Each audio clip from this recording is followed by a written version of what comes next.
श्री गणेशाय नमः।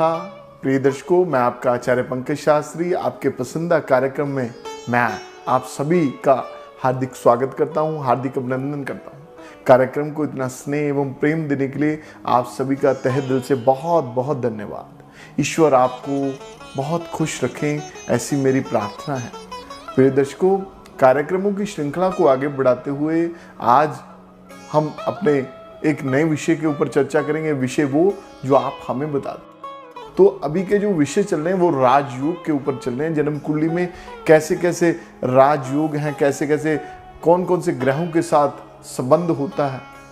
तो आज का जो विषय है बड़ा ही रोचक है और बड़ा ही प्रसिद्ध विषय है। प्रसिद्ध इसलिए कि अक्सर ये हर व्यक्ति की मुख में होता है कि इस योग में तो नहीं मेरा बच्चा जन्म लिया, क्या ये योग में मेरे बच्चे का जन्म हुआ और कब ये फलीभूत होगा। जी हाँ, हम बात कर रहे हैं जन्म कुंडली में एक ऐसा राजयोग जो कि बहुत ही प्रसिद्ध है और जिसका व्यक्ति जो जन्म लेता है उसको बहुत कुछ मिलता है। तो वो योग है, आपको बता दें, उस योग का नाम है गजकेसरी योग।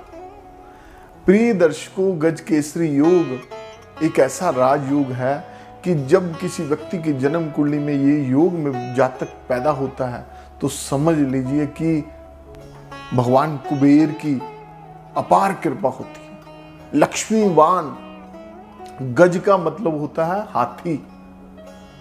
तो जैसे राजा लोग हाथी के ऊपर सवारी करते थे ना, तो अभी तो हाथी है नहीं, राजाओं का राज नहीं है, तो भी क्या है, हाथी के समान इतनी बड़ी बड़ी महंगी गाड़ियां जो करोड़ों रुपए की हैं, वो उसी की भांति उस गाड़ियों में बैठने वाला राजा के समान एक सत्ता चलाने वाला और एक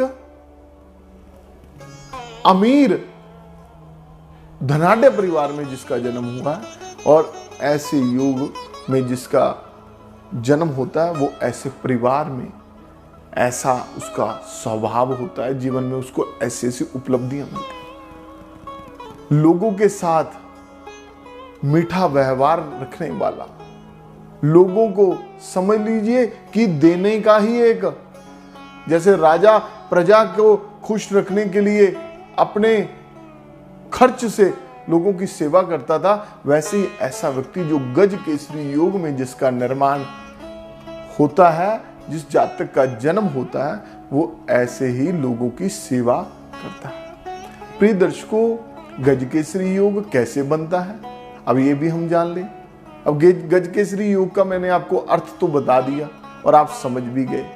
अब गजकेसरी योग बनता है देव गुरु बृहस्पति और चंद्रमा के साथ। गज केसरी योग का निर्माण होता है।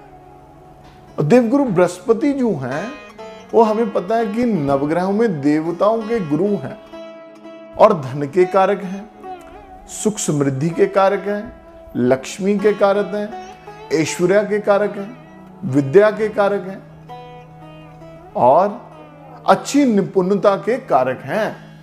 प्रिय दर्शकों, गजकेसरी योग देवगुरु बृहस्पति और चंद्रमा के साथ है। अब समझ लीजिए कि दो ग्रहों का संबंध जब केंद्र के साथ होता है, पहले भाव के साथ, चतुर्थ भाव के साथ, सप्तम भाव के साथ और दशम भाव के साथ, तब व्यक्ति की जन्म कुंडली में गजकेसरी योग का निर्माण होता है। यदि ये दो ग्रह कि केंद्र के किसी भी भाव में बैठ जाएं तो व्यक्ति गजकेसरी योग में पैदा हुआ ऐसा समझना चाहिए। लेकिन इसके साथ साथ पहला, चौथा, सातवां और दसवां, ये तो आप समझ गए केंद्र के ये भाव हैं कि इनमें दो ग्रहों की जो युति है। युति का मतलब क्या होता है? योग। योग का अर्थ होता है कि दो ग्रहों का योग जब बनता है, दो ग्रह, एक व्यक्ति का अपना प्रभाव होता है और दूसरा व्यक्ति जब उसी कार्य को करने के लिए दो व्यक्ति लग जाते हैं, वो हमें भी पता है वो कार्य अच्छा हो जाता है। वैसे ही ग्रह हैं, जब ग्रह अपनी युति के साथ दो ग्रह आपस में बैठ करके योग बनाते हैं तो व्यक्ति शुभ ग्रह जब राजयोग बनाते हैं व्यक्ति को बहुत कृपा मिलती है। तो चतुर्थ भाव, सप्तम भाव, दशम भाव और लगन, इन चारों भावों में, केंद्र के चारों भावों में 2 ग्रहों का जब बैठते हैं तो गजकेसरी योग बनता है। लेकिन और भी कैसे बनता है ये गजकेसरी योग, ये भी आप समझ लीजिए। प्रिय दर्शकों, यदि चंद्रमा से, ध्यान से समझना आप, यदि चंद्रमा से चतुर्थ देवगुरु बृहस्पति बैठे हों या चंद्रमा से 7वें भाव में देवगुरु बृहस्पति बैठे हों या चंद्रमा से 10वें भाव में देवगुरु बृहस्पति बैठे हों, तो भी गजकेसरी योग बनता है। लेकिन यहां पे अवस्था आ जाती है कि गजकेसरी योग के ऊपर, इन ग्रहों के ऊपर किसी बुरे ग्रह की दृष्टि तो नहीं, किसी बीच में कोई बुरे ग्रहों का संबंध तो नहीं, तब ये योग बनता है और फलीभूत होता है। प्रिय दर्शकों, आपको उदाहरण से मैं समझा भी देता हूं। मान लीजिए आपके लगन में चंद्रमा है और लगन से चतुर्थ चौथा भाव हुआ और आपके वहां बृहस्पति बैठे हैं तो भी गजकेसरी योग होगा। सप्तम भाव में 7th हाउस में देवगुरु बृहस्पति बैठे हैं तब भी गजकेसरी योग होगा। यदि दशम भाव में बैठे हैं तब भी गजकेसरी योग होगा। या केंद्र से बाहर हट करके चले जाते हैं। मान लीजिए आपके एकादश भाव में चंद्रमा बैठे हैं और चंद्रमा से चौथा भाव हुआ, एकादश से चौथा हुआ द्वितीय भाव, तो वहां पे देवगुरु बृहस्पति बैठे हैं तो भी गजकेसरी योग होगा। और वहां से सप्तम भाव हम देखते हैं, पंचम भाव, और वहां पे देवगुरु बृहस्पति बैठे हैं तो भी गजकेसरी योग होगा। और पंचम भाव से आपके आगे दशम भाव को देखते हैं जो कि आपका आयु का भाव है, वहां पे देवगुरु बृहस्पति बैठे हैं तो भी गजकेसरी योग का निर्माण होगा। प्रिय दर्शकों, ये जो योग है, ये जन्म कुंडली में ज्योतिष में यही बताता है, ये बिल्कुल ही सिद्ध योग है, ये जो राजयोग है। और ऐसे में पैदा हुआ व्यक्ति बहुत ऊंचाइयों को छूता है। आपको समझने का एक थोड़ा सा प्रयास करना पड़ेगा। और ऐसे भी लोग मैंने देखे हैं कि गजकेसरी योग जिनकी जन्म कुंडली में है कि वो 2 वक्त के भोजन के लिए भी तरस रहे हैं। वो क्यों है?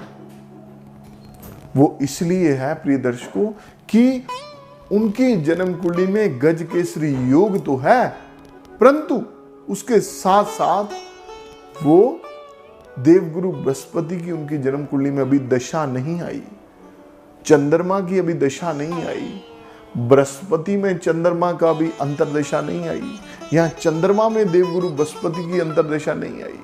वो इसीलिए है। वो कब दशा आएगी वो आप निश्चित तौर पर लोगों को भी मैं कहूंगा कि उनको इसका फायदा होगा ही होगा। एक उदाहरण देता हूं, एक व्यक्ति को बिजनेस के लिए, जिनकी गजकेसरी योग होता है, उनको बिजनेस के लिए 5 लाख की जरूरत है, लेकिन उनकी जेब में 10,000 रुपया, 4,90,000 रुपया कब लेकर के? और ऐसे व्यक्ति जिनकी जन्म कुंडली में गजकेसरी योग है, 10,000 रुपया जेब में है, 4,90,000 रुपया नहीं है, पता नहीं कैसे ना कैसे करके उनका वो समाधान हो जाता है, उनको 4,90,000 रुपया जो सोचते हैं वो पूरा हो जाता है। और इसी के विपरीत एक व्यक्ति को 5 लाख की आवश्यकता है, उसके पास 50,000 रुपया, 4.5 लाख की आवश्यकता है, लेकिन उसको 4.5 लाख रुपया जोड़ते जोड़ते जोड़ते जोड़ते सारा जीवन निकल गया, वो तरसता रह गया, वो काम ही नहीं हुआ। ये होता है राजयोग। और इसके साथ ही जिसकी जन्म कुंडली में राजयोग नहीं होता। आप इस के बारे में आपको जानकारी जो मैंने दी है आप समझ गए होंगे। आशा करता हूं आप भी अपनी जन्म कुंडली को उठाएं और उससे आप जान सकते हैं। और मुझसे जुड़ने के लिए मेरे नीचे दिए नंबर पर संपर्क करके अपनी कुंडली का, अपने बच्चों की कुंडली का, अपने परिवार की कुंडली का विश्लेषण करवाने के लिए आप मेरे नीचे दिए नंबर पर संपर्क करके मुझसे जुड़ सकते हैं। प्रिय दर्शकों, हमारा उद्देश्य है कि आपकी समस्या का समाधान आपको दें और सरल उपायों के साथ दें। हमारा संकल्प है सरल उपायों के साथ करें जीवन का समाधान। परेशानी कोई भी हो, ईश्वर ने उसका समाधान के लिए कुछ ना कुछ बनाया हुआ है। हर एक प्रश्न का उत्तर होता है, हर एक समस्या का समाधान होता है, हर एक कठिनाई का, हर एक मुसीबत का, हर एक दुख का कोई ना कोई सिस्टम ईश्वर ने बनाया हुआ है। सो ज्योतिष एक ऐसा ही उत्तर है, एक ऐसा ही सुख आपको दे सकता है। एक आपकी परेशानियों को हल करने के लिए ग्रहों के साथ आपको कुछ ना कुछ अवश्य मिलेगा और आपके जीवन में खुशियां अवश्य आएंगी। तो प्रिय दर्शकों, ज्यादा ना समय लेता हुआ, समय का अभाव होने के कारण कल को एक नए योग के साथ इसी चैनल के माध्यम से, इसी कार्यक्रम के माध्यम से आपके समक्ष मैं दोबारा आऊंगा। नमस्कार।